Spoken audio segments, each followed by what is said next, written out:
আসসালামু আলাইকুম প্রিয় বন্ধুরা, নিশ্চয় আপনারা সুস্থ আছেন, ভালো আছেন। আমিও ইনশাল্লাহ আল্লাহর রহমতে ভালো আছি। আমি আপনাদের সামনে নতুন একটি টপিকস নিয়ে উপস্থিত হয়েছি। আমি মোহাম্মদ আলমগীর হোসেন। আজকের বিষয়বস্তু হচ্ছে কিভাবে শাশুড়ির মন জয় করা যায়। পর্ব নাম্বার 1। তোমার শাশুড়ি যে বিষয়ে দক্ষ তার সাথে সে বিষয়ে প্রতিযোগিতা করতে যাবে না। মনে রাখবে, তোমার স্বামীর অন্তরে তার মায়ের জন্য যেমন একটা বিশেষ স্থান রয়েছে, তেমনই তোমার জন্য একটা বিশেষ স্থান রয়েছে এবং দুজনের জন্য পর্যাপ্ত রয়েছে। তাই তার সাথে প্রতিদ্বন্দ্বিতায় লিপ্ত হয়েও না। যেমন তোমার শাশুড়ি একটা রেসিপি খুবই ভালো রান্না করেন, তার এই বিষয় বা বিশেষ আইটেমের রান্না খুবই প্রিয় পরিবারের সবার মাঝে। এমন যদি তুমি সেই একই রেসিপি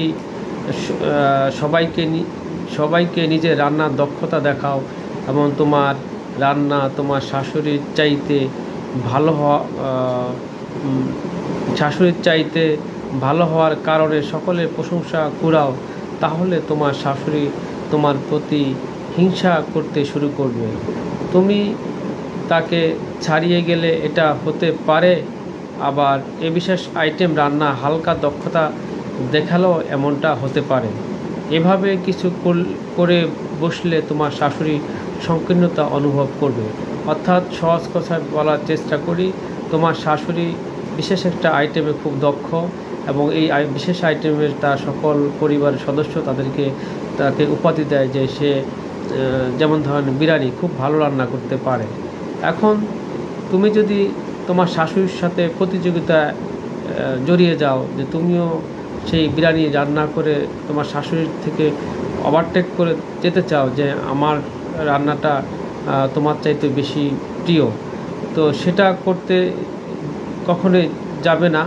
এটা করলে শাশুড়ি এবং তোমার মধ্যকারের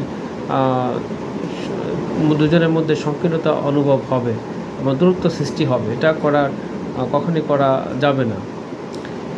এখানে রান্নার কথা উল্লেখ করলেও একই কথা প্রযোজ্য হয়, যেমন খাতা সেলাই করা, পাটি বানানো সহ অন্যান্য ক্ষেত্রেও।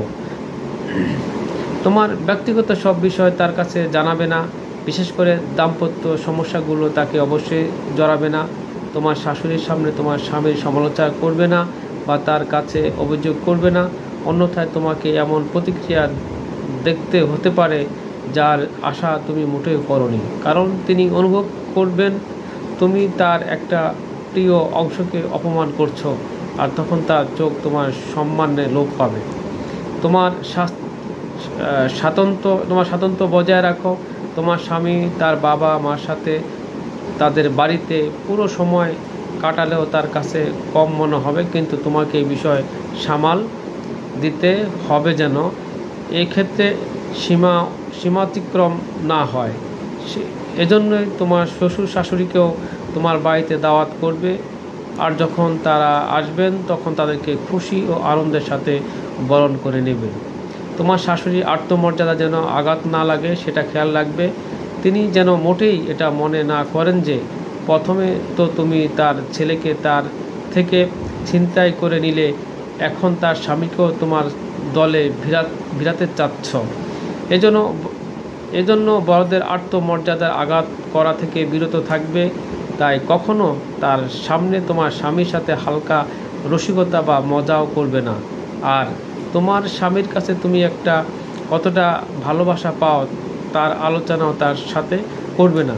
মনে রাখবে, তোমার স্বামীর উপর তার মায়ের অধিকার রয়েছে, আর আল্লাহ একটা নিয়ামত হচ্ছে তিনি তোমার স্বামীকে লালন পালন করার মতো সক্ষমতা তোমার শাশুড়িকে দিয়েছেন, যে কারণে তুমি এমন সৎ এবং মহৎ একজন স্বামী পেলে।